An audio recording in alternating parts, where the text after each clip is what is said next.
বৈশাখী বিকেল, মৃদুমন্দ দক্ষিণা বাতাস যেন প্রাণের আরাম।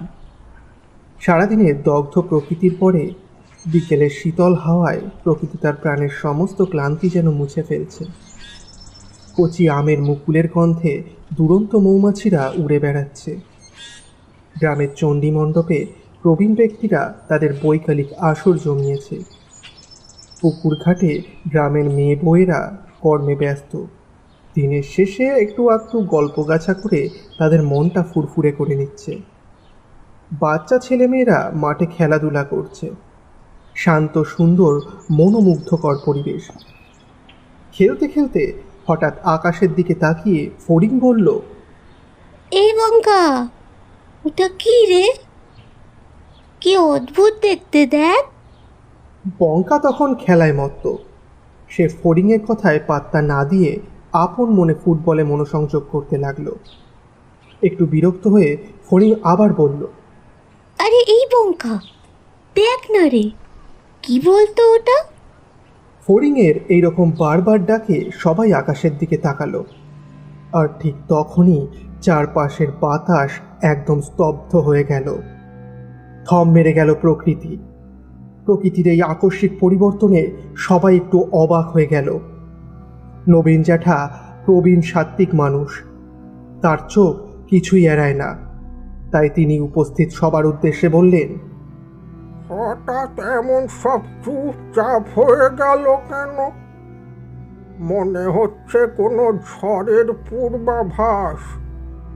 তারক একটু আধটু জ্যোতিষশাস্ত্রের অনুশীলন করে। তিনি আকাশের দিকে তাকিয়ে বললেন, বুঝলে নবীনদা, মনে হচ্ছে কোনো রাশি স্থান পরিবর্তন করছে। হরিহর তারকের কথায় একটু তাচ্ছিল্য সুরে বলল, তুই থাম তো তারক, সব কিছুতেই তোর ওই শাস্ত্রজ্ঞান সব সময় ভালো লাগে না।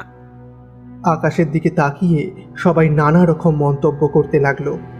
তবে এই অস্বাভাবিক স্তব্ধতা সবার চোখে মুখে এক অজানা আতঙ্কের সৃষ্টি করল। মেয়ে বউয়েরা পুকুর ঘাটে বসে হাসি মশকরা করছিল।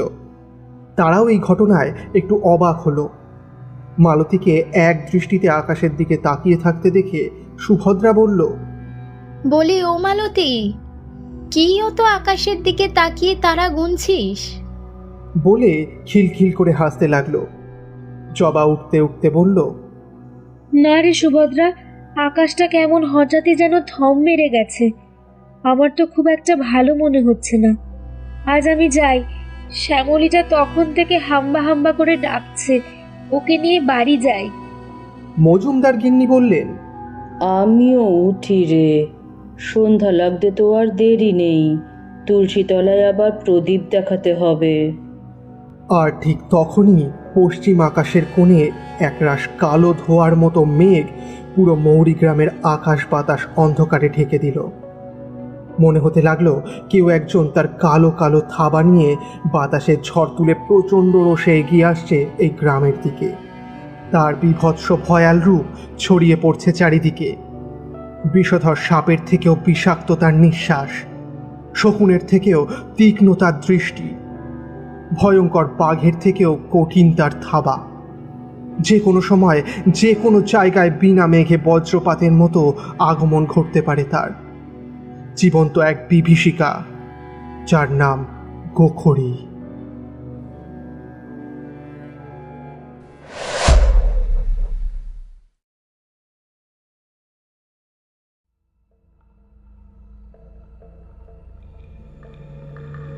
একটি অন্ধকার ঘরে একটি প্রদীপের আলোর সামনে বসে আছে এক দীর্ঘদেহী লোক। লোকটির নাম ত্রিলোচন শর্মা। সে পিশাচ সিদ্ধতান্ত্রিক। সারা ঘর আলো ছায়ায় মাখা। ত্রিলোচনের সামনে এক উগ্র দেবী মূর্তি। আপাতত তার পুজো শেষ হয়েছে। ঘরে প্রদীপের আলোয় দেবী মূর্তিকে আরও বীভৎস লাগছে। দীর্ঘদেহী ত্রিলোচনের সামনে বসে আছে এক কম বয়সী ছেলে। তার নাম কেষ্ট। উস্কো শুষ্ক চুল, পরনে আটপৌরে ধুতি, গায়ে এলোমেলো বোতাম লাগানো ময়লা জামা। কেষ্ট ত্রিলোচনের দিকে তাকিয়ে বলল, বাবা, আজ কি গৌরী তার শিকার আনতে পারবে? ত্রিলোচন চোখ সরু করে মুখে ক্রূর হাসি নিয়ে এসে অদ্ভুতভাবে বলল, কেন পারবে না? এক পক্ষকাল ব্যাপী শব্দের ওপর বসে সাধনা করে পুকুরীকে জাগিয়েছি, তা কি শুধু শুধু? কথা শেষ হবার আগেই কেষ্ট বলল, কিন্তু বাবা, শিকার তো পালিয়েছে। আমি খবর নিয়ে জেনেছি কুসুমকে ওরা ওর দিদির বাড়ি উজানপুর পাঠিয়ে দিয়েছে। শুনেছি ওখান থেকেই নাকি বিয়ে হবে। ত্রিলোচন এবার একটু রাগতভাবেই বলল, বটে, এত দূর? তারপর কেষ্টর দিকে তাকিয়ে বলল, অত ছাড়া আমায় আগে বলিসনি কেন? কেষ্ট অপরাধীর মতো মুখ করে বলল, আপনি তো বাবা গত 7 দিন শ্মশানে ছিলেন, আর আজ আমার আসার আগেই তো গোখরিকে পাঠিয়ে দিলেন, তাই কখন বলবো?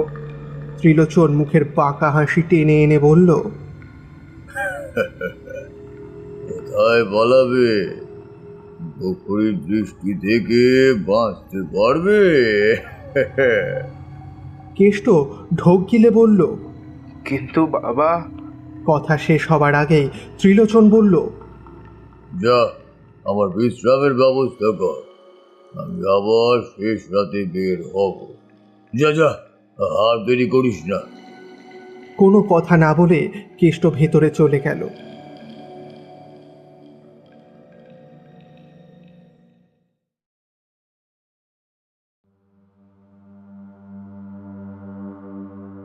পুকুর ঘাটে জলের দিকে তাকিয়ে এক মনে ঘাটের চাতালের ওপর বসেছিল কুসুম। তার মন ভালো নেই। আর কদিন পরেই তার বিয়ে, কিন্তু এ বিয়েটা সে করতে চায় না। সে তো অন্য কাউকে ভালোবাসে। সেই ছোট্টবেলা থেকেই সে শিবের মাথায় জল ঢেলে এসেছে তার শেখরদার জন্য। সেই সবই কি তবে মিথ্যে? ভগবান বলে কি তবে কিছুই নেই? এ বিয়ে করলে সে মরে যাবে। কিন্তু তার বাবা জনার্দন হালদার অনেক ক্ষমতার অধিকারী। সুদের ব্যবসা তার। গ্রামের লোককে ঠকিয়ে দেদার পয়সা জমিয়েছে। শোনা যায় তার কাছ থেকে একবার টাকা ধার করলে আজীবন সুদ দিলেও তা শোধ হয় না। মূর্খ গরিব গ্রামের মানুষজন হিসেব নিকেশ তত জানে না, তাই নিরুপায় হয়ে তারা এই বিপদে পড়ে। জনার্দনের 2 মেয়ে, বড় মেয়ে পারুল আর ছোট মেয়ে কুসুম। পারুল বাবার বাধ্য মেয়ে, জামাই অতুলও ঠিক শ্বশুরের যোগ্য উত্তরসূরি। তার জামাইকে জনার্দন একটু বেশি পছন্দ করে। জনার্দন বিপত্নী। কুসুম যখন 10 বছরের, তখন তার মা কঠিন অসুখে ভুগে মারা যায়। সেই থেকে দিদি পারুল বোনকে মাতৃস্নেহে বড় করেছে, তাই কুসুম দিদি অন্তঃপ্রাণ। নিরুপায় কুসুম নিজের পরিচিত গ্রাম থেকে এত দূরে এসে বড় মনোকষ্টে আছে। শেখরদার জন্য তার মন ব্যাকুল, তাই লুকিয়ে লুকিয়ে পুকুর ঘাটে বসে কাঁদে। হঠাৎ কুসুম, এই কুসুম বলে কারোর ডাক শুনে কুসুম যেন পুলকিত হয়ে উঠল। চোখের জল মুছে এদিক ওদিক তাকিয়ে অভিমানী গলায় বলল, শেখরদা, শেখরদা, কোথায় তুমি? সাড়া দিচ্ছ না কেন? আমার কিন্তু ভালো লাগছে না। কিন্তু কোথাও কোনো সাড়া নেই। শুধু একটানা পুকুরের পাড়ে দাঁড়িয়ে থাকা আম কাঁঠাল গাছের পাতার আওয়াজ ছাড়া কুসুম কিচ্ছু শুনতে পেল না। নিজের উপরে রাগ হলো কুসুমের মনে মনে। সে ভাবল, এখানে শেখরদা কি করে আসবে? আসার সময় তো শেখরদার সাথে দেখাও হলো না। এমন সময় বোনের দেরি দেখে দিদি পারুল পুকুর পাড়ে উপস্থিত। কুসুমকে এদিক ওদিক তাকাতে দেখে অবাক হয়ে বলল, কি রে কুসুম, কাকে খুঁজছিস? সেই কখন স্নান করতে এসেছিস, এখনো স্নান করিসনি? কি করছিলি এতক্ষণ? দিদিকে দেখে একটু থতমত খেয়ে কুসুম বলল, হ্যাঁ হ্যাঁ, এই তো স্নান করব। পুকুর ঘাটে কোমরে হাত দিয়ে দাঁড়িয়ে পারুল কুসুমকে আপাদমস্তক ভালো করে দেখে নিয়ে বলল, তোর ভাবগতি খুব সুবিধের ঠেকছে না। সারাক্ষণ আনমনা হয়ে কি এত ভাবিস বলতো? আর কদিন পরে তোর বিয়ে, রোদের মধ্যে এতক্ষণ থাকলে রং কালো হয়ে যাবে না? তখন নতুন জামাই কি বলবে সুন্দরী? বলে বোনের গাল টিপে আদর করে দিল। কুসুম সুন্দরী, এ বিষয়ে কোনো দ্বিমত নেই, কিন্তু এই সৌন্দর্য সে রেখেছে সযত্নে তার মনের মানুষের জন্য। এই সবটুকুতে শুধুমাত্র তারই অধিকার, আর অন্য কারণ নয়। কুসুম একটু রাগতভাবেই বলল, চুপ কর তো, সবসময় খালি বিয়ে বিয়ে, ভালো লাগে না কিন্তু। তুই ঘরে যা, আমি এক্ষুনি স্নান সেরে আসছি। বলেই এক মুহূর্ত দিদির কাছে না দাঁড়িয়ে তরতর করে পুকুরের জলে নেমে টুপ টুপ করে ডুব দিতে লাগলো। পারুল হাসতে হাসতে বলল, তাড়াতাড়ি আয়। বলে চলে গেল। কিন্তু কুসুমের অস্থির মন এদিক ওদিক তাকিয়ে বারবার শেখরদাকে খুঁজতে লাগলো। শেখরদাকে যে সে খুব ভালোবাসে, এই মুহূর্তে তার শেখরদাকে খুব প্রয়োজন।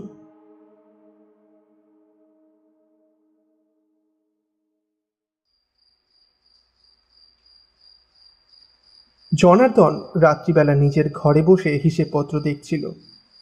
বেশ ঘন রাত, নিঝুম নিস্তব্ধ, চারিদিকে ঝিঝির একটানা আওয়াজ ছাড়া কোনো আওয়াজ নেই। আকাশের চাঁদ ভেসে চলেছে আপন খেয়ালে। জনার্দন এদিক ওদিক তাকিয়ে হাঁক দিল, বল্টু, এই বল্টু, কোথায় গেলি? আমার হুকোটা নিয়ে আয় বল্টু। পল্টু জনার্দনের এক খাস লোক, বলা ভালো জনার্দনের অনেক কুকাজের সঙ্গী, কিন্তু তার একটাই বদ অভ্যেস, সন্ধে হলেই আফিম খেয়ে বুঁদ হয়ে পড়ে থাকে। তখন তার কাছে কেই বা মনিব আর কেই বা কি। প্রতিদিনের মতো আফিম টেনে শুয়ে পড়েছে পল্টু, তাই মনিবের ডাক তার কানে পৌঁছল না। অনেকক্ষণ ডাকার পর জনার্দন নিজের মনেই বলল, ও বেটা তো নেশা করে শুয়ে পড়েছে, সূর্য ডুবলেই যেন বিশ্ব সংসার লোপ পায়। চাই নিজের হুকো সেজে নিয়ে আসি। বলে ঘর থেকে বেরিয়ে সবে বাইরে পা দিয়েছে, আর ঠিক তখনই উঠোনের অন্ধকারে দুটো সুতীক্ষ্ণ চোখ জ্বলে উঠল। জনার্দন আপন মনে, দে মা আমায় তো বিল দাদি, দে মা আমায় তো বিল দাদি গুনগুন করে গাইতে গাইতে সেদিকে ভ্রুক্ষেপ না করে পাশের দিকে এগিয়ে চলল। বারান্দার থেকে এক কোণে তক্তপোষের উপর আফিম খেয়ে অঘরে পড়ে আছে পল্টু। সেদিকে তাকিয়ে তাচ্ছিল্য সুরে জনার্দন বলল, পেটা নেশাখোর।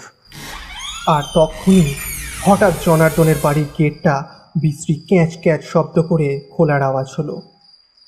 থমকে দাঁড়িয়ে সেদিকে তাকিয়ে একটু অবাক হয়ে জনার্দন বলল, কে কে এত রাতে? কিন্তু কোনো উত্তর এলো না। একটু অবাক হয়ে জনার্দন নিজের মনেই বলল, দেখি তো কে, এটা নিঘাত চোর, সুযোগ বুঝে চুরি করতে এসেছে। কিন্তু একা গেটের কাছে যেতে সাহস হলো না, তাই পল্টুর কাছে এসে তাকে ধাক্কা মারতে মারতে বলল, এই পল্টু, পল্টু, ওঠ ওঠ শিগগিরি, কে যেন গেট খুলেছে। এই পল্টু। নেশার ঘরে ঘুমে বেসামাল পল্টু ধাক্কার চোটে গোঙাতে গোঙাতে বলল, আমি এখন শূন্যে আসছি, যেতে পারবো না। যাও তো, বিরক্ত করো না, যাও। রাগে সারা শরীর জ্বালা করছিল জনার্দনের। হত ভাগা চাকর, তোর অত বড় আসপর্দা মনিবের কথা অমান্য করে। দাঁড়া, কাল সকালে তোকে দূর করে দেব। মনের মধ্যে এসব কথা ভাবতে ভাবতে বাড়ির গেটের দিকে এগিয়ে চলল জনার্দন। কিন্তু জনার্দন জানতেও পারল না আবছা আলো অন্ধকারে দুটো কালো ভয়াল থাবা তার দিকে এগিয়ে আসছে, আর সুযোগ বুঝে তার গলায় মরণ ফাঁস হয়ে চেপে বসবে। গেটের কাছে এসে কাউকে না দেখতে পেয়ে জনার্দন গজগজ করে ফিরে আসছিল, আর ঠিক তখনই অন্ধকারে একটা প্রবল ধাক্কা এসে ছিটকে ফেলে দিল তাকে। যন্ত্রণায় কুঁকিয়ে উঠল জনার্দন। কোনো রকমে বলল, কে কে কে ওখানে? জনার্দনের কোমরের উপর এমনভাবে লেগেছে তার আর ওঠার শক্তিটুকুও নেই। এই অবস্থায় গোঙাতে গোঙাতে প্রাণপণে ডাকতে লাগলো, পল্টু, এই পল্টু। আর ঠিক তখনই আলো আধারিতে জনার্দন দেখল একটা বিকট কালো ধোঁয়ার মতো অবয়ব দুটো লাল লাল চোখ জেলে তার দিকে এগিয়ে আসছে। মুখে অদ্ভুত একটা সাপের মতো হিসহিসে শব্দ। বিষাক্ত কটু গন্ধ জনার্দনের নিঃশ্বাস বন্ধ হয়ে আসতে লাগলো। জনার্দনের কাছে এসে দ্বৈত গলায় সে বলল, আমি করি, আমার শিকার কোথায়? কোথায় সে? জনার্দন এ কথার বিন্দু বিসর্গ না বুঝতে পেরে ভয়ে কাঁপতে কাঁপতে বলল, কি শিকার? আমি জানি না। হা হা করে হাসতে হাসতে গোখরি প্রবল রাগে প্রায় চিৎকার করে ঘরঘরে গলায় বলল,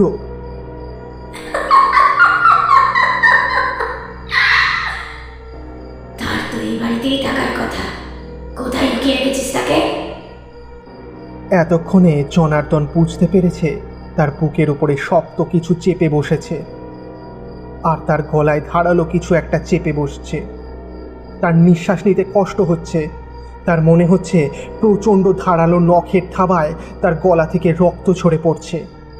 সারা শরীর যন্ত্রণায় কুঁকড়ে যাচ্ছে। চারিদিক অদ্ভুত গুমট, কোথাও কোনো হাওয়া নেই। তার গলা শুকিয়ে কাঠ হয়ে আসছে, চোখ বন্ধ হয়ে আসছে। হাঁপাতে হাঁপাতে অনেক কষ্টে জনার্দন বলল, আমায় ছেড়ে দাও। আমি জানি না কে তোমার শিকার। আমি কাউকে লুকিয়ে রাখিনি। ছেড়ে দাও, ছেড়ে দাও। বলতে বলতে গভীর অন্ধকারে ঢলে পড়ল জনার্দন। আর সেই প্রবল বিভীষিকা গোখরি সারা বাড়ি তছনছ করে তন্ন তন্ন করে তার শিকার না পেয়ে রাগে গর্জন করতে করতে সেই স্থান ত্যাগ করল।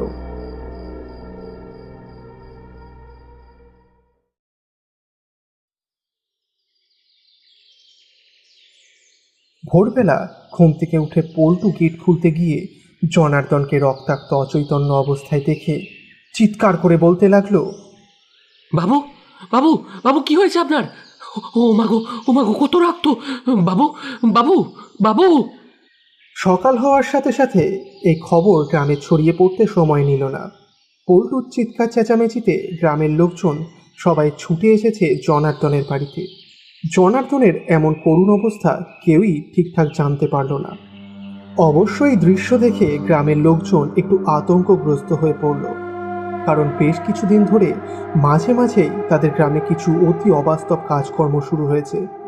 গ্রামের কিছু কিছু মানুষ অবশ্য সেই পিশাচিনির কবলে পড়েছে। তাদের অবস্থা জনার্দনের মতোই মারাত্মক। কি এক প্রতিশোধ স্পৃহায় যেন চেকে উঠেছে ভয়ঙ্কর কোনো পিশাচিনি, এক জীবিত বিভীষিকা, গোখরি।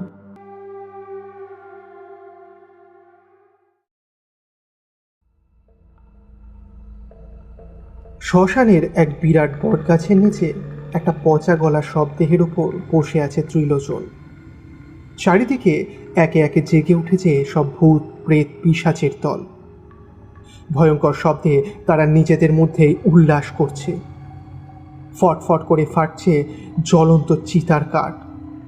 ত্রিলোচন তার সামনে প্রজ্বলিত আগুন, সেই আগুনের দিকে তাকিয়ে বলল, ওম স্বাহা ওম অখণ্ড মঙ্গলা বলে মন্ত্রোচ্চারণ করতে করতে প্রজ্বলিত আগুনের পাশে সরায় রাখা তরল প্রদান করে সেই দিকে তাকিয়ে থমথমে গলায় বলল, গোখরি, গোখরি, জেগে ওঠ। ওম স্বাহা বলে মন্ত্রোচ্চারণ করতে লাগলো। মুহূর্তের মধ্যেই শ্মশানের চারিদিক থেকে এক পৈশাচিক হাসি ভেসে এলো। এরপর ধীরে ধীরে সেই পিশাচিনী দ্বৈত গলায় বলল, বলো, কেন রাখছো আমায়? ত্রিলোচন একটু বিরক্ত হয়ে বলল, তোর শিকার কোথায়? চুপ করে থেকে সেই পিশাচিনী মুখ থেকে একটা গড়গড়ের শব্দ বার করতে লাগলো। তারপর ফ্যাঁস ফ্যাঁসে গলায় বলল, শিকার পাইনি, মেয়েটি ওখানে নেই। ত্রিলোচন রাগে চিৎকার করে বলে উঠল, জানি।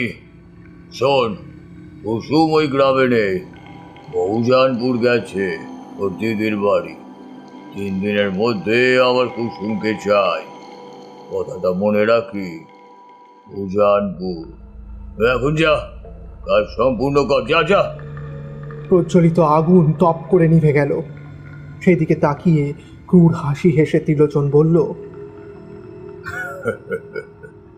জনার্দন, তোমার দিন শেষ। অনেক ক্ষতি করেছো আমার, এবার দেখো আমি তোমার কি হাল করি। বলেই প্রবল প্রতিহিংসার হাসিতে ফেটে পড়ল ত্রিলোচন।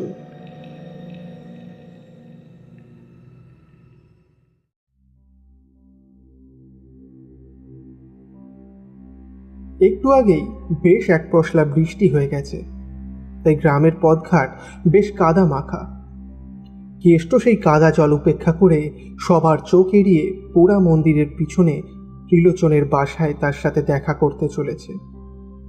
গ্রামে কেষ্টর যাতায়াত থাকলেও ত্রিলোচনকে গ্রামের লোকজন একটু এড়িয়েই চলে, কারণ তার কাজকর্ম নিয়ে সাধারণ মানুষের মনে কিছু প্রশ্নবোধক চিহ্ন তৈরি হয়েছে।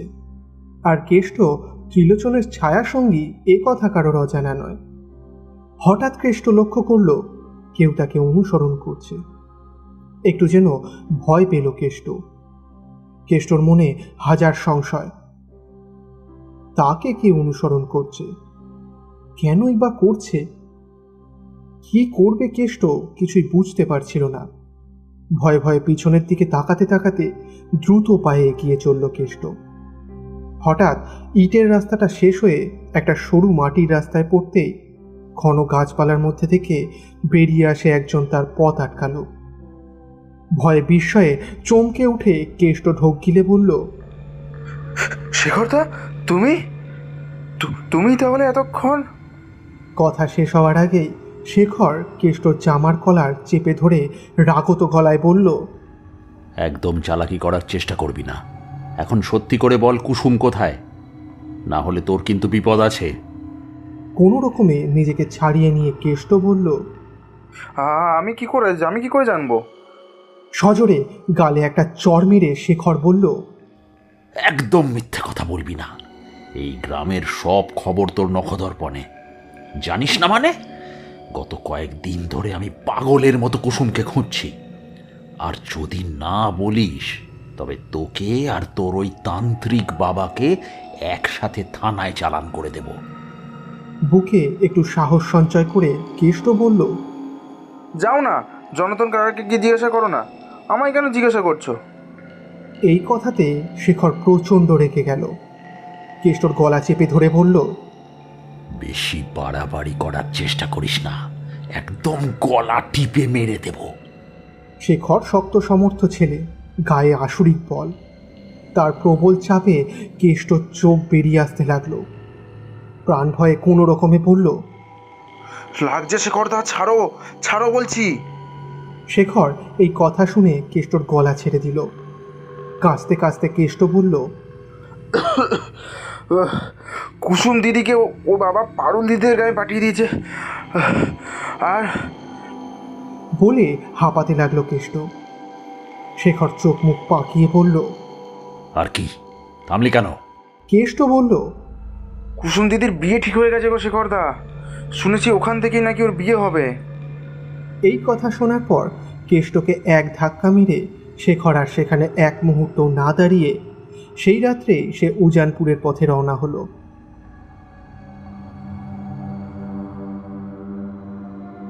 ভোরের একটু আগে একটা ভয়ঙ্কর স্বপ্ন দেখে কুসুমের ঘুমটা ভেঙে গেল।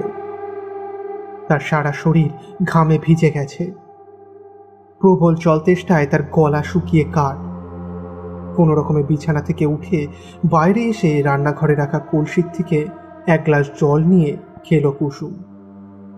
একটু ধাতস্থ হয়ে কুসুম বাইরে বেরিয়ে এসে দেখল তখন সবে সূর্য উঠছে।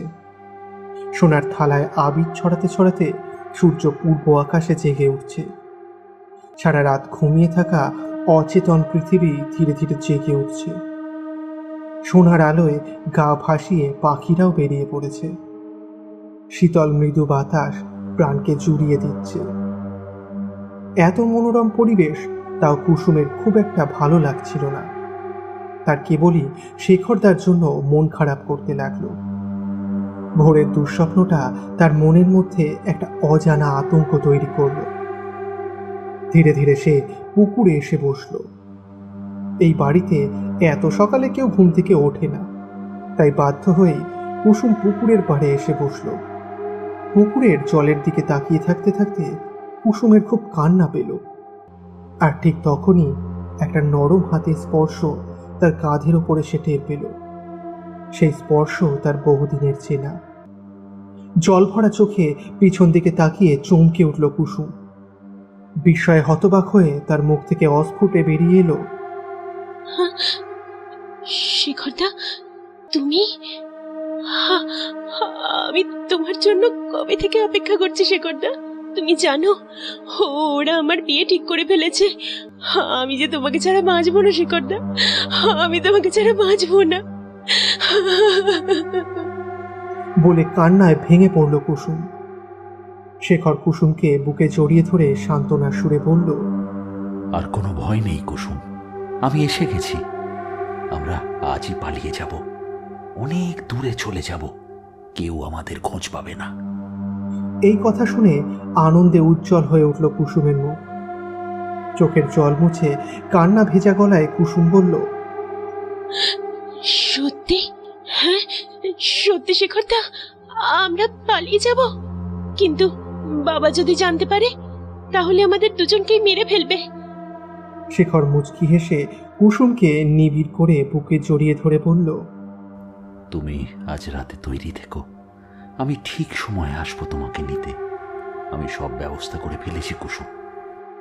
তারপর আস্তে আস্তে শেখর বলল, কিন্তু শোনো কুসুম, কাজটা খুব সাবধানে করতে হবে, কেউ যেন টের না পায়। আর একবার যদি আমরা পালাতে পারি, কেউ আর আমাদের নাগাল পাবে না। আদুরে গলায় কুসুম বলল, আমি তোমাকে ছাড়া বাঁচবো না শেখরদা। শেখর কুসুমের গাল টিপে বলল, ধুর পাগলি, আমাকে ছাড়া বাঁচবে কেন? আমরা একসাথে দুজনে বাঁচবো। এখন বাড়ি যাও, আমি ঠিক সময়ে আসবো। কেউ দেখে ফেললে কিন্তু খুব মুশকিল হয়ে যাবে। যাও, আর একদম সময় নষ্ট করো না। কুসুমের একদম ইচ্ছে করছিল না শেখরের বুকের উষ্ণতা থেকে নিজেকে সরিয়ে নিতে, কিন্তু তাও অনিচ্ছা সত্ত্বেও সে বাড়ির দিকে রওনা হলো। কুসুমকে খুশি মনে বাড়ি ঢুকতে দেখে তার দিদি পারুল সন্দেহের সুরে কুসুমকে বলল, কিরে, এত ভোরবেলা কোথায় গিয়েছিলি? আমি কখন থেকে তোকে খুঁজছি। নিজের খুশিকে গোপন করে কুসুম আস্তে আস্তে বলল, ভোরবেলা ঘুম ভেঙে গিয়েছিল রে দিদি, তাই একটু পুকুর পাড়ে গিয়েছিলাম। পারুল আর কথা না বাড়িয়ে কুসুমকে বলল, ঠিক আছে, হাত মুখ ধুয়ে আয়, আমি জল খাবার করছি। আর শোন, যখন তখন একা একা পুকুরের ধারে যাবি না, কদিন পরে না তোর বিয়ে। বলে পারুল কুসুমের সামনে আর না দাঁড়িয়ে রান্নাঘরের দিকে চলে গেল। সারাদিন কুসুম এক রঙিন স্বপ্নের স্রোতে গা ভাসিয়ে খুশি মনে শেখরদার জন্য অপেক্ষা করতে লাগলো। কিন্তু দুর্ভাগ্যের কালো ছায়া যে তার সুখের পথে অন্তরায় হয়ে দাঁড়াবে, সে কথা কুসুম ভাবতেও পারল না।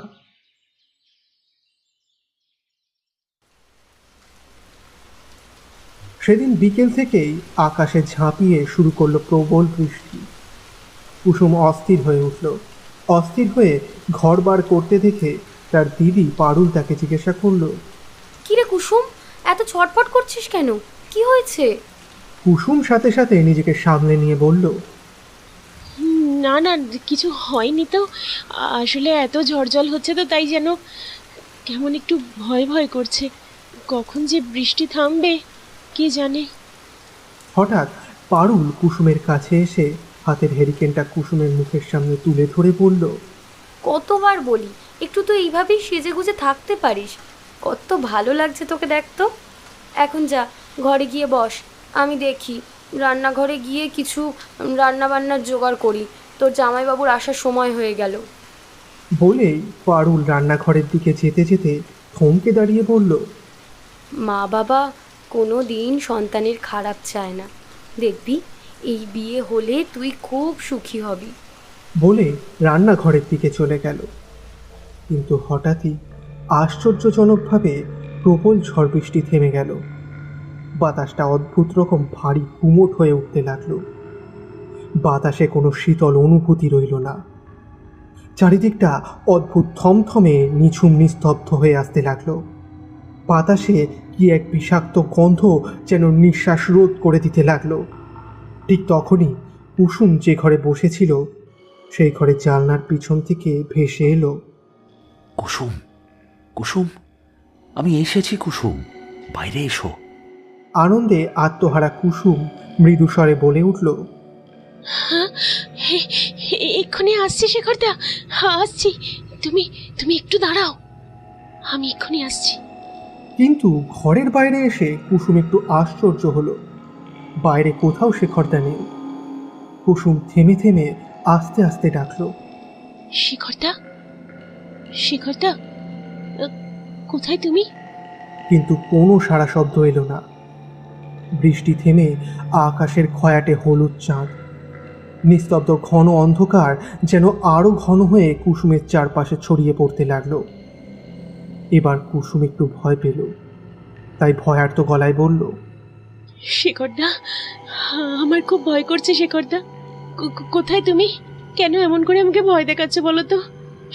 সত্যি বলছি শেখরদা, আমার খুব ভয় করছে শেখরদা। আর ঠিক তখনই কুসুম বুঝতে পারল যে তার চারপাশটা আশ্চর্যজনকভাবে বদলে গেছে। দিদির বাড়ি থেকে অনেকটা দূরে একটা জঙ্গলের মধ্যে একা দাঁড়িয়ে আছে সে। তার চারপাশে কেউ কোথাও নেই। চারিদিকে তাকিয়ে কুসুম পাগলের মতো দৌড়ানোর চেষ্টা করতে লাগলো সাধ্যমতো, কিন্তু বিধি বাম। কুসুমের পা যেন কেউ মাটির মধ্যে টেনে ধরে নিয়ে যাচ্ছে। কুসুম এক পাও এগোতে পারছে না।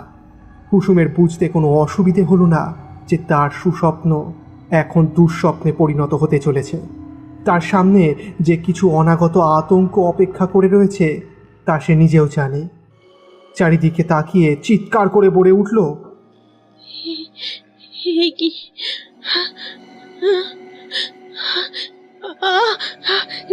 কে কে কে? ছাড়ো আমায়। আমার সাথে কে কেমন করছে? আমার সাথে কে এমন করছে? ছাড়ো, ছাড়ো বলছি, ছেড়ে দাও আমায়, শেখরদার কাছে যেতে দাও, আমায় ছেড়ে দাও। হঠাৎ অন্ধকার ভেদ করে একটা প্রবল অট্টহাসি চারিদিকে ছড়িয়ে পড়ল। তারপর দ্বৈত গলায় কেউ বলে উঠল, আজ আর পালাতে পারবি না, তুই এখন আমার সাথে যাবি। আমার শিকার এখন আমার হাতের মুঠোয়। বলেই প্রবল পৈশাচিক হাসিতে ফেটে পড়ল সেই পিশাচিনী। কুসুম চারিদিকে তাকিয়ে ভয়ার্ত গলায় বলল, না, কে তুমি? কে তুমি? আমি তোমার কি ক্ষতি করেছি? আমার সাথে কেন এমন করছো? যেতে দাও আমায়, আমায় যেতে দাও। পৈশাচিক হাসি থামিয়ে সেই পিশাচিনী ঘর ঘরে গলায় বলল, আমি মৃত্যুরূপী পিশাচিনী গোখরি, আমার দৃষ্টি থেকে কারণ নিস্তার নেই। কুসুম দেখল তার সামনে এক ভয়ঙ্কর ছায়ামূর্তি ধোয়ার কুণ্ডলি পাকিয়ে ভেসে উঠল। বাতাস ছেয়ে গেল পচা মরা পুঁতি গন্ধে। মধ্যরাত, ত্রিলোচন দেবী মূর্তির সামনে চোখ বন্ধ করে বসে আছে। পুজো শেষে চোখ খুলে বিভৎস ক্রূর হাসিতে ফেটে পড়ল। চিৎকার করে বলল, বেড়েছে, গোখরি বেড়েছে, তার শিকার আনতে বেড়েছে। জনার্দন, তোমার দিন শেষ। দেখো আমি তোমার কি হাল করি।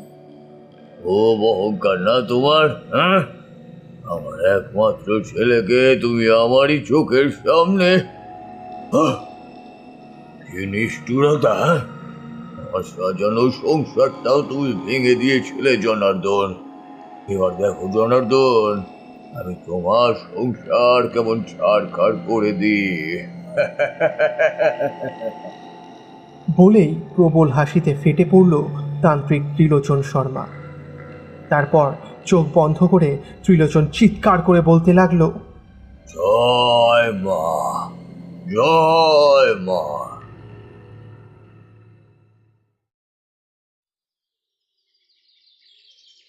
সকালবেলা বারান্দায় বসেছিল জনার্দন। তার সারা শরীরে এখনও আঘাতের চিহ্ন। সে ঠিকমতো চলাফেরা করতে পারছে না। কবিরাজ তাকে বিশ্রাম করতে বলেছেন। পল্টু বাসি জামা কাপড় ধুয়ে এনে উঠোনে শুকোতে দিচ্ছিল। কুসুমকে বাড়িতে ঢুকতে দেখে সে একটু অবাক হয়ে বলল, ও মা, ছোট দিদি এত সকালে কার সাথে এলে গো?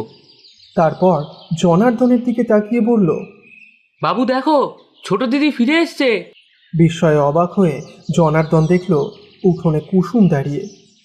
তাড়াতাড়ি ব্যস্ত হয়ে বলল, ও মা কুসুম, তুই কার সাথে এলি?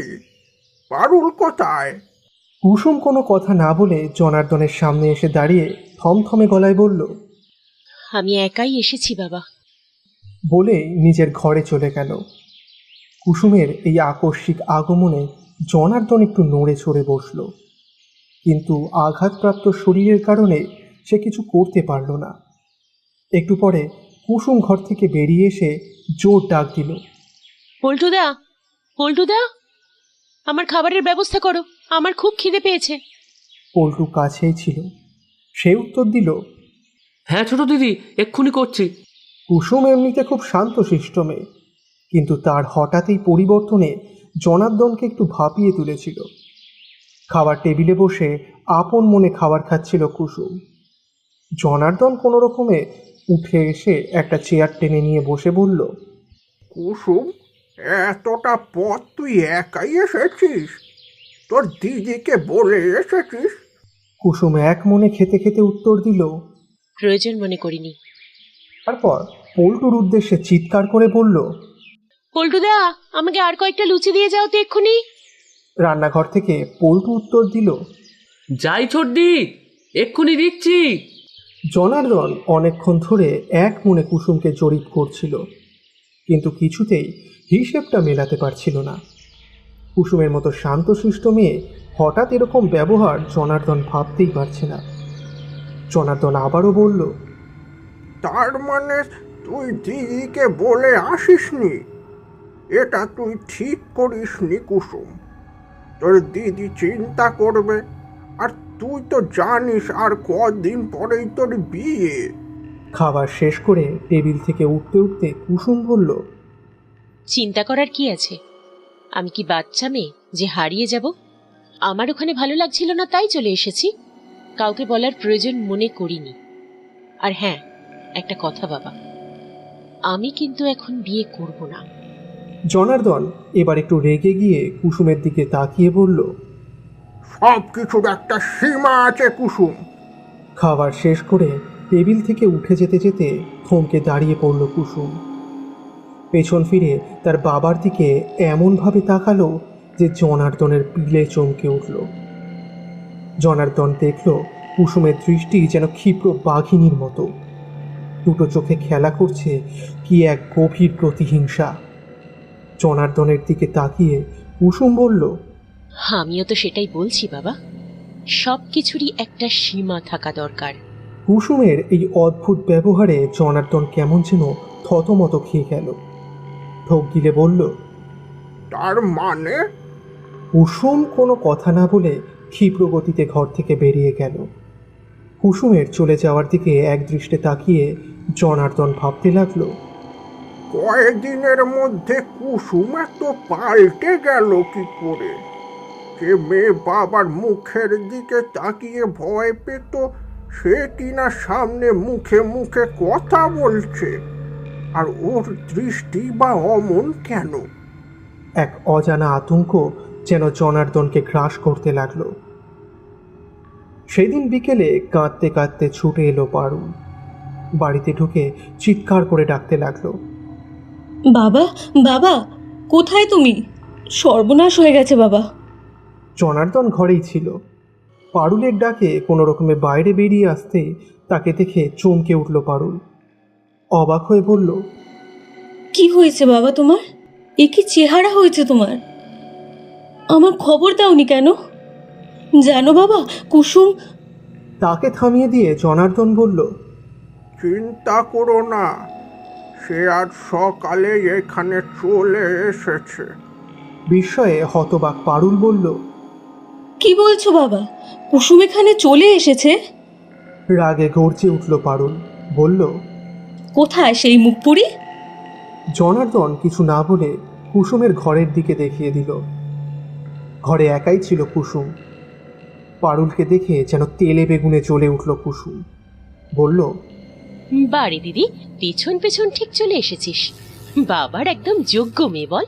শেষ কথাটা বলার সময় কুসুমের চোখে মুখে যে তীব্র তাচ্ছিল্য ছিল সেটা পারুলের চোখ এড়ালো না। বিস্ময়ে হতবাক পারুল কুসুমের দিকে তাকিয়ে কোনো রকমে বলল, কুসুম, এসব কি বলছিস তুই? পারুলের এই কথায় যেন ফুঁসে উঠল কুসুম। তারপরে অদ্ভুত গলায় বলল, ঠিকই তো বলছি। শুনতে খারাপ লাগছে বুঝি? এখন আমার ঘর থেকে গেলেই ভালো হয়, আমি একটু বিশ্রাম নেব। বলে বিছানার থেকে উঠে জানলার কাছে দাঁড়িয়ে বাইরের দিকে তাকিয়ে রইল কুসুম। কুসুমের এই ব্যবহারে পারুলের মুখ দিয়ে কোনো কথা বেরোলো না। সে কোনো রকমে ঘর থেকে বেরিয়ে এসে জনার্দনের ঘরে গিয়ে দেখল জনার্দন চেয়ারে বসে শূন্য দৃষ্টিতে আকাশের দিকে তাকিয়ে আছে। পারুল আস্তে আস্তে ডাকল, বাবা। পারুলের ঘরে কান্নায় ভেঙে পড়ল জনার্দন। কাঁদতে কাঁদতে বলল, এসব কি হচ্ছে রে পারুল? তোর বোনটা কি করে এমন পাল্টে গেল? কি করে?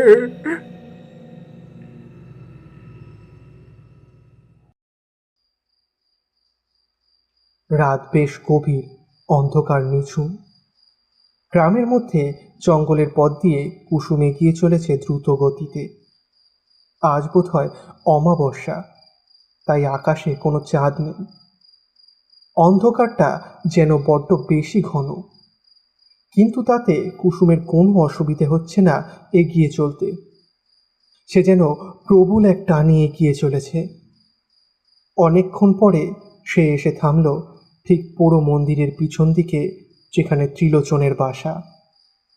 তার মুখে এক পৈশাচিক হাসি, তার সারা শরীরে এক অদ্ভুত উন্মাদনা, এক প্রবল বিজয়ের উল্লাসে সে মাতোয়ারা।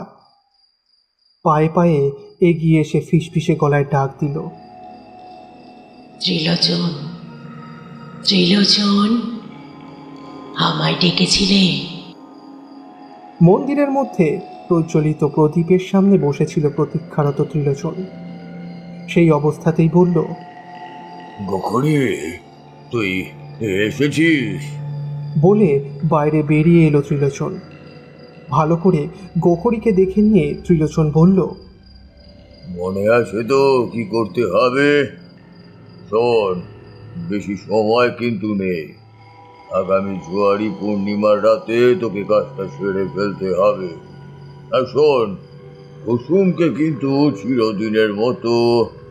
কথা শেষ হওয়ার আগেই গোখরি বলে উঠল, জানি, তুমি চিন্তা করো না, তোমার কাজ হয়ে যাবে।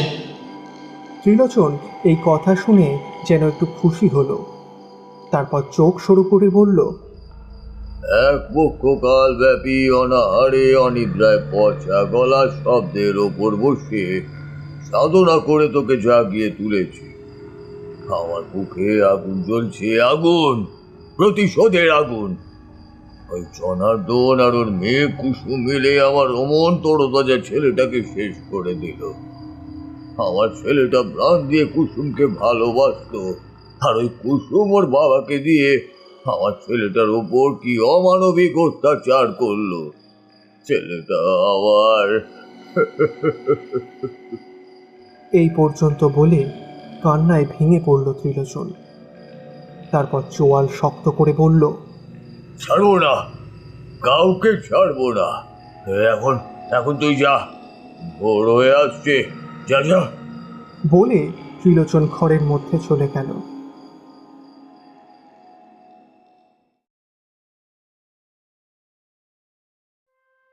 শেখর শহরে কাজ করে, তাই তাকে অনেক ভোরে ট্রেন ধরতে হয়।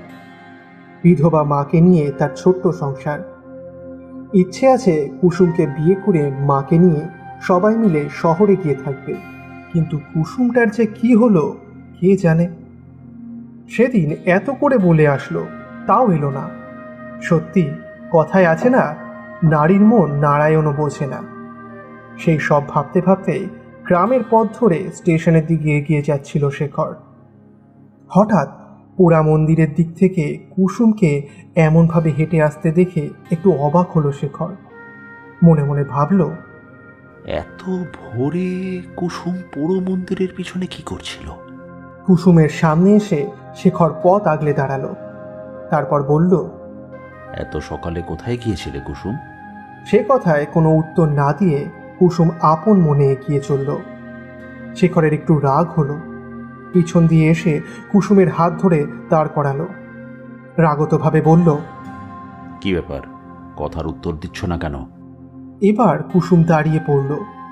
তার চোখের দৃষ্টিতে অদ্ভুত এক তীক্ষ্ণতা। শেখরকে ভালো করে দেখে নিয়ে বলল, তোমার সব কথার উত্তর দিতে হবে এমন তো নয়। অবাক হয়ে গেল শেখর কুসুমের এই কথা শুনে। বিস্মিত গলায় শেখর বলল, কি হয়েছে কুসুম, এসব কি বলছো? আর সেদিন তুমি এলে না কেন? আমি তোমার জন্য অপেক্ষা করেছিলাম। অনিচ্ছা সত্ত্বেও কুসুম উত্তর দিল, ইচ্ছে হয়নি তাই আসেনি। তার জন্য কি তোমার কাছে জবাবদিহি করতে হবে নাকি? আমার পথ ছাড়ো, আমার দেরি হয়ে যাচ্ছে। বলেই ধাক্কা মেরে শেখরের কাছ থেকে প্রায় হাওয়ার মতো ছুটে বেরিয়ে গেল কুসুম। কুসুমের এই অদ্ভুত আচরণ শেখরকে চিন্তায় ফেলল। সে ভাবতেও পারছে না তার কুসুম তার সাথে এই রকম ব্যবহার করল। কুসুমের যাবার পথের দিকে তাকিয়ে অবাক বিস্ময়ে তাকিয়ে রইল শেখর। মনের মধ্যে একটাই কথা বারবার আসতে লাগলো, কুসুমের দৃষ্টিটা যেন ঠিক স্বাভাবিক নয়। কিন্তু কেন? কুসুম এমন করে পাল্টে গেল কিভাবে?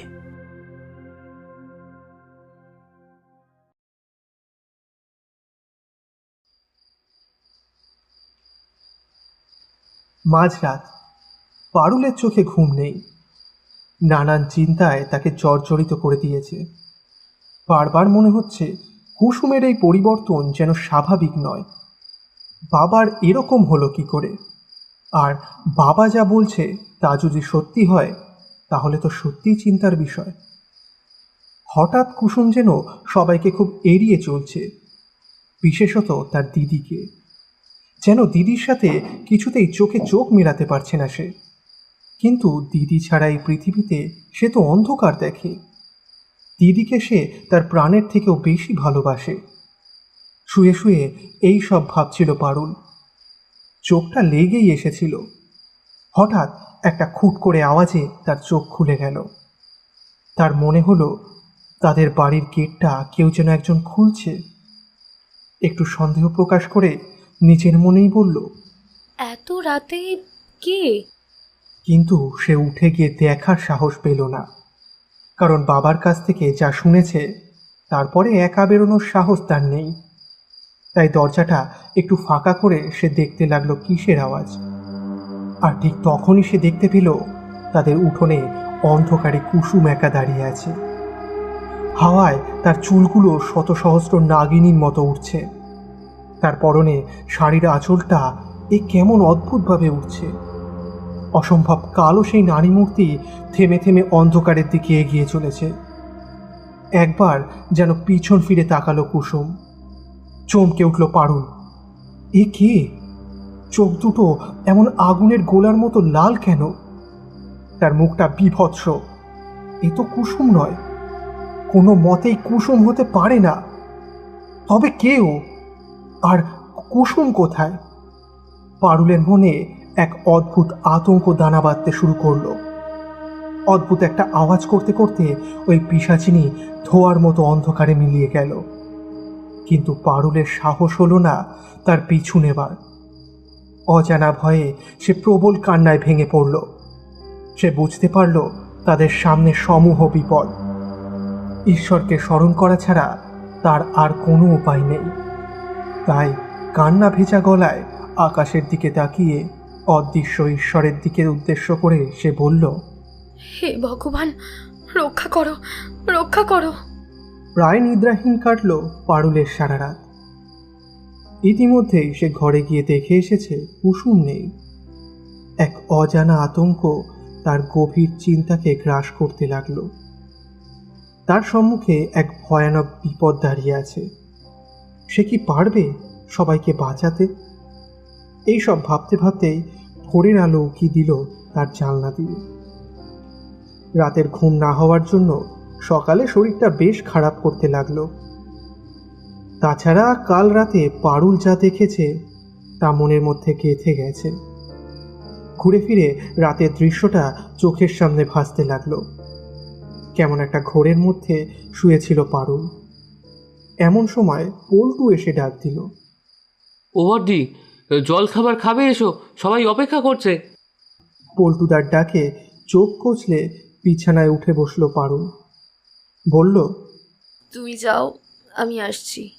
বাসি জামা কাপড় পাল্টে হাতে মুখে জল দিয়ে খাবার ঘরে ঢুকে পারুল দেখল কুসুম আর তার বাবা খাবার টেবিলে বসে সকালে জল খাবার খাচ্ছে। কুসুমকে দেখে পারুলের হাত পা কেমন ঠান্ডা হয়ে যেতে লাগলো, কিন্তু কুসুমের সেদিকে কোনো ভ্রুক্ষেপ নেই। সে এক মনে তৃপ্তি সহকারে জল খাবার খাচ্ছে। পারুলকে দেখে তার বাবা বলল, আয় মা, আয়, খাবি আয়। পারুলের যেন পা সরছে না। সে কিছুতেই কুসুমের পাশে খেতে বসতে সাহস করছে না। কয়েক মুহূর্ত পরে নিজেকে সামলে একটা চেয়ার টেনে নিয়ে খাবার টেবিলে বসতে বসতে পারুল বলল, হ্যাঁ বাবা, এই তো বসছি। হঠাৎ তার চোখটা কুসুমের দিকে পড়তেই তার ঘাটা কেমন গুলিয়ে উঠল। বিস্ময়ে পারুল দেখল কুসুম গোগ্রাসে তার খাবারগুলো খাচ্ছে। এমনভাবে খাচ্ছে যেন দীর্ঘদিন সে অভুক্ত ছিল। তাই খাবারগুলো সে ছড়িয়ে ছিটিয়ে এমনভাবে খাচ্ছে যে দেখলে গায়ের মধ্যে গুলিয়ে ওঠে। পল্টু খাবার নিয়ে ঘরে ঢুকলো, কিন্তু পারুল টেবিল ছেড়ে এক দৌড়ে ছুটে ঘর থেকে বেরিয়ে গেল। তাকে দেখে তার বাবা চিৎকার করে বলল, কি হলো পারুল, খাবি না? না খেলে যে শরীর খারাপ করবে। অবশ্য কুসুমের অস্বাভাবিক খাওয়া জনার্দনের চোখ এড়ালো না। কেন জানি না কুসুমকে সে ভয় পেতে শুরু করেছে। তাই কুসুমকে কিছু বলার সাহস তার হলো না। তাই সে খাওয়ার টেবিল ছেড়ে আস্তে আস্তে উঠে গেল।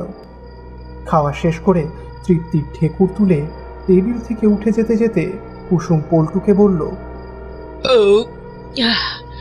আজ খুব ভালো খাবার বানিয়েছো পল্টুদা। কুসুমের এমন অস্বাভাবিক খাওয়া দাওয়ায় পল্টু নিজেও একটু অবাক, কারণ সে কুসুমকে ছোটবেলা থেকে দেখে এসেছে।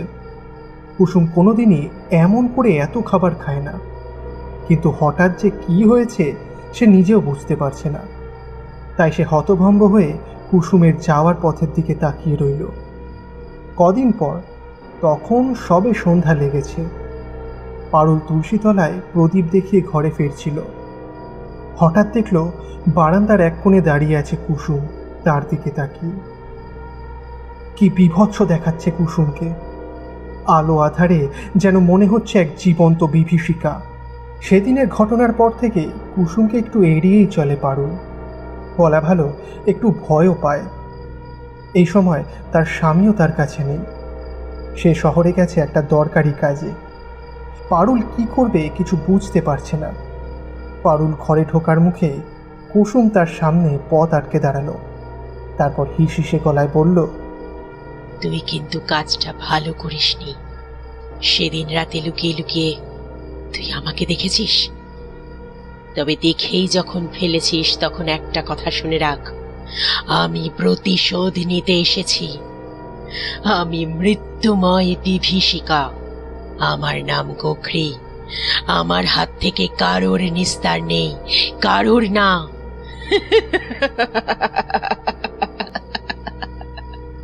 বলে প্রবল পৈশাচিক হাসিতে ফেটে পড়ল সেই পিশাচিনী। পারুলের মুখ দিয়ে কোনো কথা সরছিল না। ভয়ে তার হৃদযন্ত্র বিকল হওয়ার জোগাড়। তবুও সে বুকে সাহস সঞ্চয় করে কোনো রকমে কাঁপা কাঁপা গলায় বলল, কুসুম কুসুম কোথায়? হাসি থামিয়ে সেই পিশাচিনী এক অদ্ভুত গলায় বলল, কুসুম তাকে কোথায় পাবি? তার শরীরেই তো আমি বাসা বেঁধেছি। এখন সে তো আমার বশ। সে আর তোদের কারণ নয়, কেউ নয়। তাকে আমি যা বলবো সে তাই করবে। তাকে নিয়ে আমি আমার সাথে নিয়ে যাব। কেউ তাকে বাঁচাতে পারবে না, কেউ না।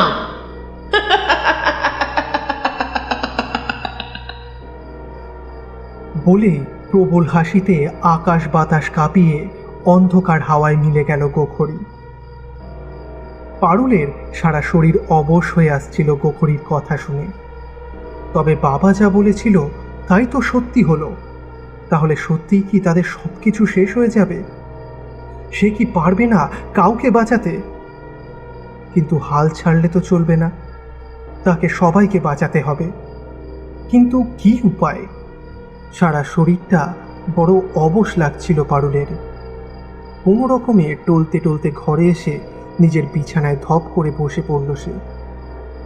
এক্ষুনি তাকে কিছু একটা করতে হবে, না হলে কুসুমকে বাঁচাতে পারবে না সে। কিন্তু বাবাকে এখন এসব কথা কিছু জানানো যাবে না।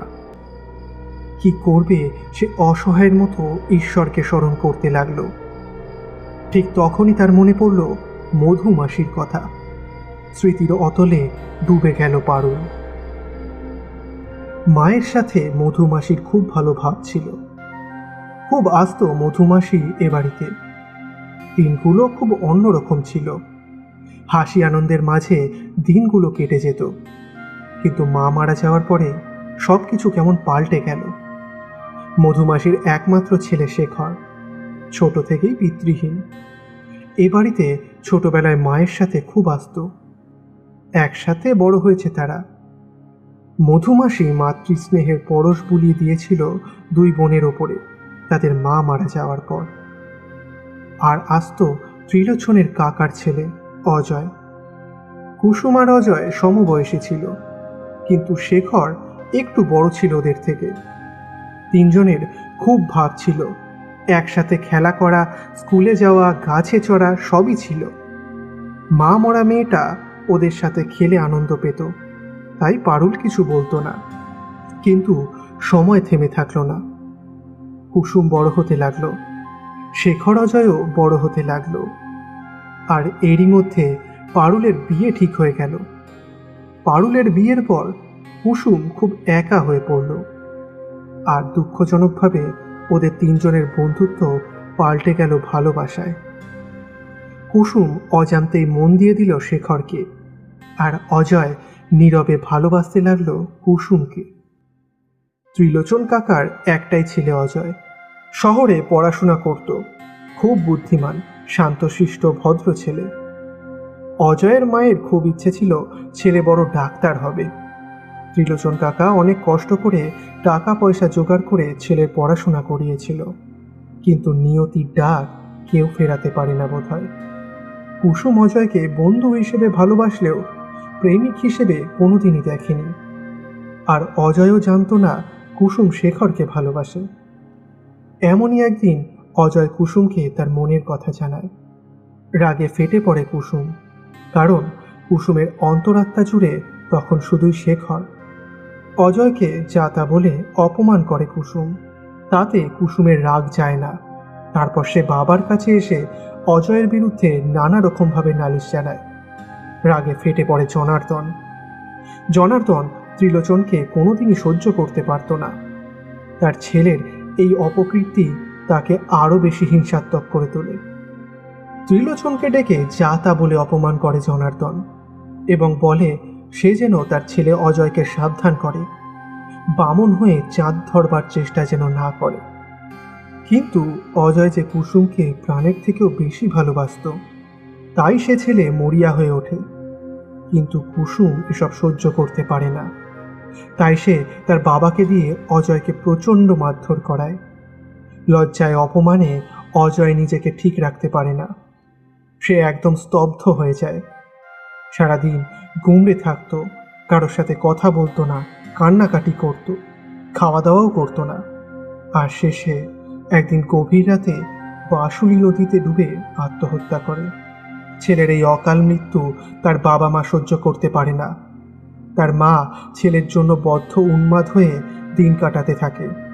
তারপর একদিন ধুতরা ফুলের বীজ খেয়ে মৃত্যুর কোলে ঢলে পড়ে। শোকে পাগল হয়ে যায় ত্রিলোচন কাকা। তারপর একদিন গ্রাম ছেড়ে চলে যায়। দীর্ঘ অনেক বছর পর ত্রিলোচন কাকা সেই গ্রামে ফিরে আসে বটে, তবে তখন ত্রিলোচন কাকা একদম অন্য মানুষ। তন্ত্র সাধনায় নিজের হাত পাকিয়ে সে তখন তান্ত্রিক ত্রিলোচন শর্মা। পারুল জানে ত্রিলোচন কাকা তার ছেলে বউয়ের মৃত্যুর প্রতিশোধ নিয়ে তবেই শান্ত হবে। সেদিন হয়তো কুসুম সত্যিই খুব অন্যায় করেছিল, এতটা নৃশংস না হলেই পারত। তবে নিজের ভালোবাসার জন্য হয়তো এটাই কুসুমের ঠিক মনে হয়েছিল। কিন্তু কি লাভ হলো কুসুমের? তার বাবা শেখরের সাথে তার সম্পর্কটা তো মেনে নিলই না। কুসুম যে শেখরকে তার প্রাণের থেকেও বেশি ভালোবাসে এটা জানার পর মধুমাসি এবং তার ছেলে এ বাড়িতে আসা চিরকালের মতো বন্ধ করে দেয় জনার্দন। জনার্দন একজন অর্থলোভী মানুষ। অর্থ ছাড়া সে আর কিছুই বোঝে না। অর্থের মানদণ্ডে সে সবাইকে বিচার করে। যার অর্থ আছে সেই পৃথিবীর শ্রেষ্ঠ পুরুষ। তাই তো কুসুমের বিয়ে ঠিক করেছে এক চরিত্রহীন অর্থলোভী মানুষের সাথে। কিন্তু না, আজ পারুলের চোখ খুলে গেছে। পারুল বুঝতে পেরেছে পৃথিবীতে অর্থই বেঁচে থাকার একমাত্র চাবিকাঠি নয়, তার থেকেও বড় জিনিস ভালোবাসা। বেঁচে থাকতে গেলে সেটার প্রয়োজন। পারুল বিবাহিত জীবনে অর্থ পেয়েছে ঠিকই, কিন্তু ভালোবাসা পায়নি। কিন্তু তার প্রাণাধিক প্রিয় কুসুমকে সে কিছুতেই তার মতো কষ্টের জীবন কাটাতে দেবে না। যে করেই হোক কুসুমকে বাঁচতে হবে এবং অবশ্যই শেখরের হাতে তুলে দিতে হবে। যে বিয়েটাকে এতদিন সে সম্মতি দিয়েছে, কুসুমের কোনো কথাই শোনেনি, কিন্তু আজ পারুলের বুকের মধ্যে কুসুমের জন্য বড় ব্যাকুল হয়েছে। বারবার কুসুমের এই সুন্দর লাজুক মুখটা মনে পড়ছে। দিদির কাছে সে কিছুই চায়নি, সে চেয়েছিল তার ভালোবাসার মানুষটাকে। আজ পারুল প্রতিজ্ঞা করছে যে করেই হোক কুসুমকে তার ভালোবাসার কাছে পৌঁছে দেবে। আর কুসুমকে যদি কেউ বাঁচাতে পারে তাহলে একমাত্র শেখরই বাঁচাতে পারবে। ওই পিশাচিনীর কবল থেকে কুসুমকে বাঁচাতেই হবে, যে করেই হোক বাঁচাতে হবে।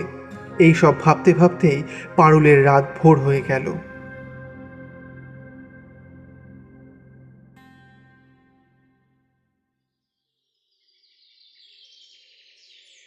ভোর হতে না হতেই পারুল ছুটল মধুমাসির বাড়িতে।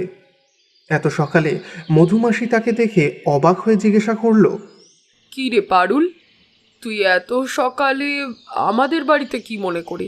তোর বাবা জানতে পারলে আবার আমার ছেলেরও অবস্থা ওই অজয়ের মতো। কথা শেষ হওয়ার আগেই অঝোর ধারায় কাঁদতে থাকে পারুল।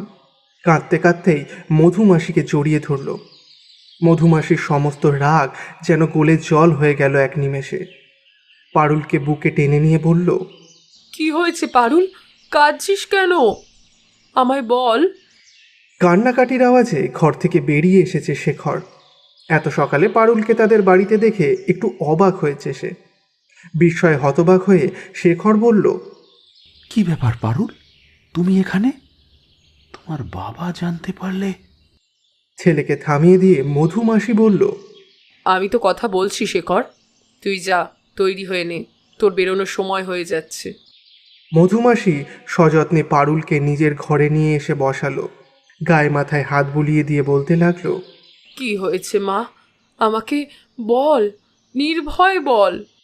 এমন স্নেহের পরশে পারুল অযোধ্যারায় কাঁদতে লাগলো।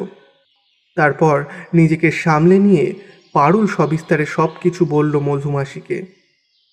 দরজার কাছেই দাঁড়িয়েছিল শেখর।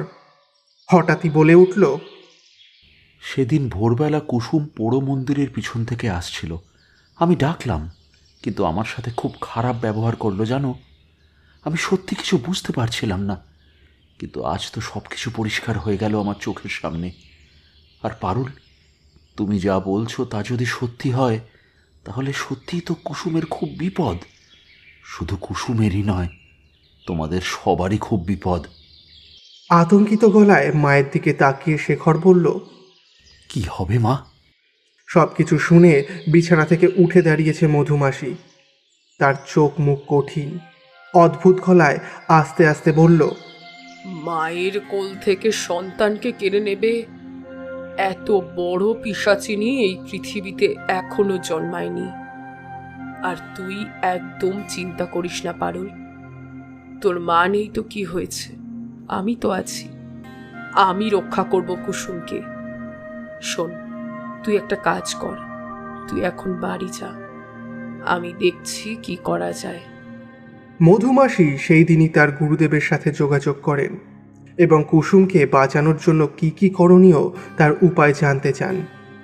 গুরুদেব বলেন, কুসুমকে বাঁচানোর একমাত্র উপায় হচ্ছে কুসুমের দেহ থেকে গোখরিকে বের করে ফেলা। কিন্তু সেটা অতটাও সহজসাধ্য কাজ নয়। আমি এখন শয্যাশায়ী, শারীরিক অসুস্থতার কারণে আপাতত যেতে পারবো না। তাই এই কাজটি করতে হবে শেখরকে। এই মন্ত্রপুতর ত্রিশূলটা নে, আর দেবাদিদেবের এই ভস্যটা রাখ। বড় মন্দিরের মধ্যে কুসুম প্রবেশ করার পর মন্দিরের চত্বরের সামনে একটা গণ্ডি কেটে ফেলতে হবে, আর সেই গণ্ডির চারপাশে ভস্য ছড়িয়ে দিতে হবে। যে মুহূর্তে গোখরি কুসুমকে নিয়ে যাওয়ার জন্য প্রস্তুত হবে, সেই মুহূর্তে শেখরকে কোনো দিকে না তাকিয়ে ওই গণ্ডির চারপাশে আগুন জ্বালিয়ে দিতে হবে। এই আগুন দেখে গোখরি প্রবল চিৎকার করবে। এই সময় শেখরকে ক্রমাগত শিবের মহামৃত্যুঞ্জয় মন্ত্র উচ্চারণ করতে হবে, এবং অবশেষে যখন প্রবল পরাক্রান্ত হয়ে উঠবে সেই পিশাচিনী, তখন যে কোনো উপায়ে তাকে ঠেলে ওই আগুনের সামনে ফেলে দিতে হবে এবং এই মন্ত্রপুত ত্রিশূল দিয়ে তার পিঠে আঘাত করতে হবে। এই ত্রিশূল কুসুমের শরীরে বিদ্ধ হওয়ার সাথে সাথেই ওই পিশাচিনী আর কুসুমের শরীরে থাকতে পারবে না। কুসুম চিরদিনের জন্য মুক্তি পেয়ে যাবে। কিন্তু একটা কথা মনে রেখো, ওই তান্ত্রিক জোয়ারি পূর্ণিমার রাতে গোখরিকে আরো শক্তিশালী করে তুলবে। কিন্তু ভয় পেলে চলবে না, সাহসের সাথে কাজটা করতে হবে। সাহস আর ভালোবাসা, এই দুই শক্তির কাছে পৃথিবীর কোনো শক্তি কোনোদিন মাথা তুলে দাঁড়াতে পারবে না। গুরুদেবের কথায় আশ্বস্ত হয়ে বাড়ি ফিরে আসে মধুমাসি। 3 দিন পরে সেদিন জোয়ারি পূর্ণিমা। সকাল থেকেই কুসুমের ভাবগতিক ঠিক সুবিধের লাগছিল না পারুলের। কি এক অস্থির উন্মাদনায় যেন ছটফট করে বেড়াচ্ছিল। সারাদিন তাকে চোখে চোখে রাখল পারুল।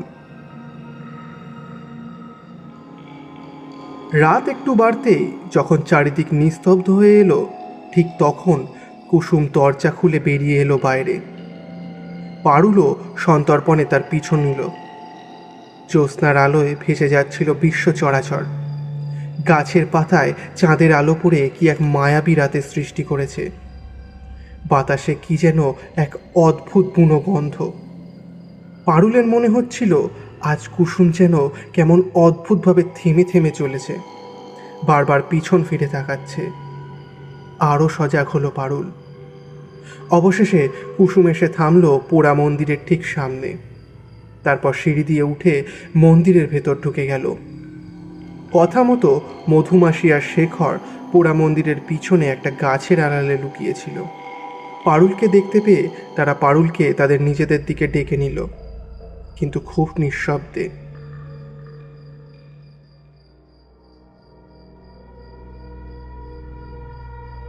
মহাসমারোহে ত্রিলোচন যজ্ঞ শুরু করেছে। প্রবল মন্ত্রোচ্চারণ আর পৈশাচিক হাসিতে পোড়া মন্দিরের চত্বর যেন ফেটে পড়ছে। ত্রিলোচনের সমস্ত আয়োজন সম্পূর্ণ। সে আজই কুসুমকে এই পৃথিবী থেকে সরিয়ে দেবে তার নিজের ছেলের প্রতিশোধ হিসেবে। জনার্দন তার যত বড় ক্ষতি করেছিল, আজ এত বছর পর সেই পুত্র শোকের প্রতিশোধ নিয়ে তার বুকের জ্বালা জুড়াবে। কাল সকালে এই বাসুলি নদীর ধারে কুসুমের লাশ পড়ে থাকবে। কুসুমের লাশ দেখে জনার্দনের মুখটা কেমন হবে এই ভেবে প্রচণ্ড অট্টহাসিতে ফেটে পড়ল ত্রিলোচন। মৃত্যুর প্রতিশোধ মৃত্যু। তারপর ত্রিলোচন চিরদিনের মতো এই গ্রাম ছেড়ে চলে যাবে। যজ্ঞ থামিয়ে ত্রিলোচন গোখরীকে আদেশ দিল, শুভ সময় আগত গোখরী, কুসুমকে নিয়ে বাঁশকুড়ি নদীর ধারে চলে যা। তারপর কি করতে হবে তা তোর নিশ্চয়ই জানা আছে। রাগে ফুঁসতে ফুঁসতে গোখরী হিসহিসে গলায় বলল, আছি।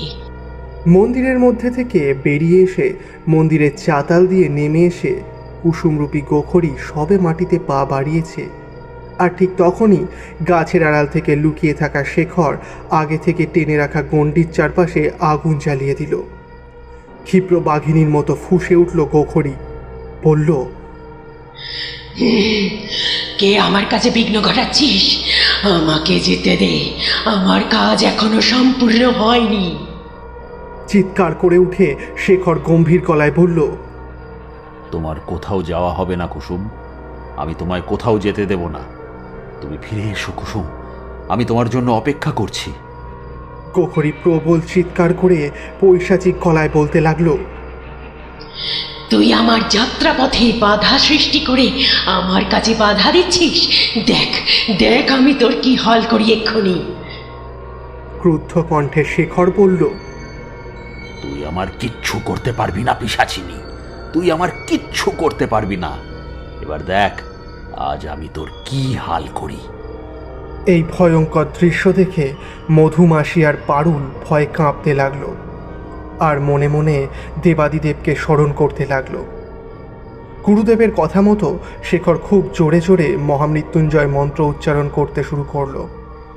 মন্ত্রোচ্চারণ যত বাড়তে লাগলো, সেই পিশাচিনীর গগনভেদী চিৎকারও তত বাড়তে লাগলো, কিন্তু শেখর মন্ত্রোচ্চারণ থামালো না। একইভাবে মন্ত্রোচ্চারণ করতে লাগলো, আর প্রবল যন্ত্রণায় সেই পিশাচিনী যেন ছটফট করতে লাগলো। অমানসিক তার গায়ের জোর, পিশাচিনী প্রবল বিক্রমে গণ্ডির চারপাশে যেন তাণ্ডব শুরু করেছে, কিন্তু শেখরের সেদিকে কোনো ভ্রুক্ষেপ নেই।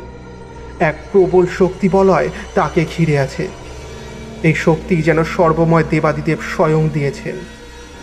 মধুমাসি গাছের আড়াল থেকে বেরিয়ে এসে গুরুদেবের নির্দেশ মতো মন্দিরের দরজার শিকল তুলে দিল, যাতে ত্রিলোচন মন্দিরের মধ্যে থেকে বেরোতে না পারে। একটু পরেই মন্দিরের মধ্যে থেকে ত্রিলোচন প্রবল জোরে চিৎকার করতে লাগলো, দরজা খোল! কে বন্ধ করলি দরজা? আমাকে আমাকে বাইরে বেরোতে দে। এদিকে প্রবল যন্ত্রণায় চিৎকার করতে লাগলো সেই পিশাচিনী, কিন্তু শেখর কোনো মতেই মন্ত্রোচ্চারণ থামালো না। এইভাবেই চলল বেশ কিছুক্ষণ। একটু সময় পরে আগুনের একটা প্রান্তের তাপ একটু স্থিমিত হতে লাগলো।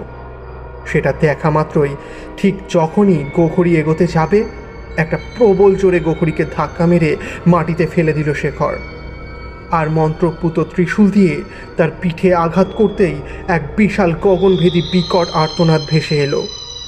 তারপর চারিদিক নিস্তব্ধ হয়ে গেল। গাছের আড়াল থেকে চিৎকার করে কেঁদে উঠল পারুল। আর একটু পরে দুধ সাদা জ্যোৎস্নায় সবই দেখা গেল। অচৈতন্য কুসুমের দেহ থেকে একটা কালো ধোঁয়ার অবয়ব বেরিয়ে কুণ্ডলি পাকিয়ে হাওয়ায় মিশে যাচ্ছে।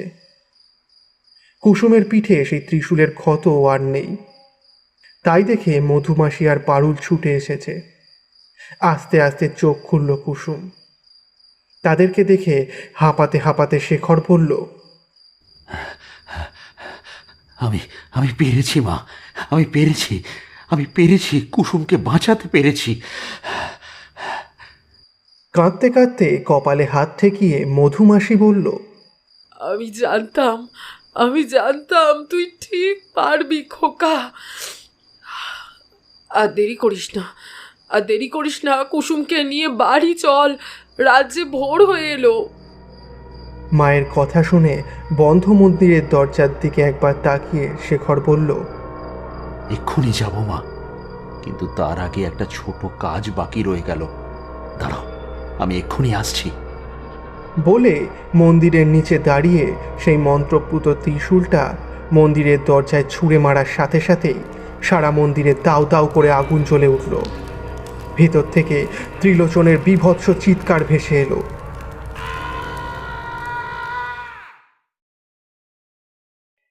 ধীরে ধীরে জ্ঞান ফিরছে কুসুমের।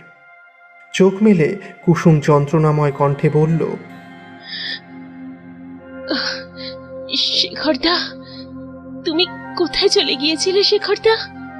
কুসুমের মাথায় হাত বুলিয়ে দিয়ে শেখর বলল, আমি তোমার কাছেই আছি কুসুম, আমি কোথাও যাইনি। চারিদিকে তাকিয়ে কুসুম বলল, দিদি, তুই? মধুমাসি, কি হয়েছে আমার? আমি এখানে কেন?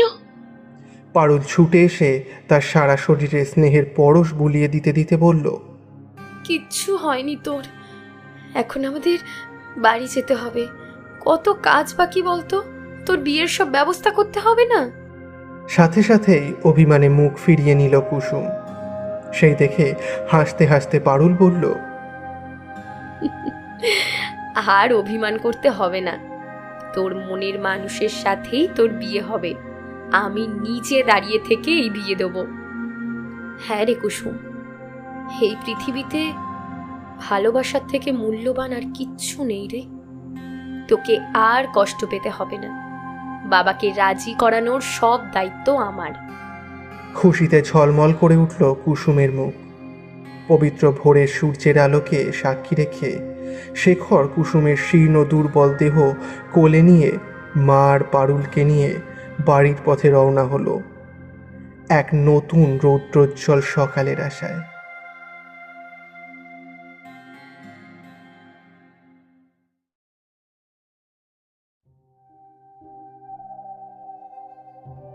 এতক্ষণ আপনারা শুনছিলেন লেখিকা সোনালী সিনহার কলমে কোখরি। তাহলে কেমন লাগলো আজকের গল্প? ভালো লাগলে অবশ্যই ভিডিওটিকে লাইক করুন, বন্ধুদের সাথে শেয়ার করুন, আর চ্যানেলে নতুন হলে আমাদের চ্যানেলটিকে সাবস্ক্রাইব করতে কিন্তু একদম ভুলবেন না, কারণ আপনাদের জন্য এই ধরনের অনেক ভালো ভালো গল্প আমরা নিয়ে আসি। আজকের গল্প পাঠে আমি কৌশিক এবং অন্যান্য চরিত্রে শৈথালি, কৃষ্ণেন্দু, অঙ্কন, সোনালী, এথেনা, সম্প্রীতা, রূপম, বুবাই, ইন্দ্রনীল, ঝিনুক, দেবজিৎ, সৃজিতা, শুভম। গল্পের আবহে মিহান্স প্রোডাকশন এবং প্রচ্ছদে অভিক পিক্সেলারেট। খুব শীঘ্রই আবার দেখা হবে নতুন কোনো গল্প নিয়ে। ততক্ষণ সঙ্গে থাকুন, গল্পে থাকুন।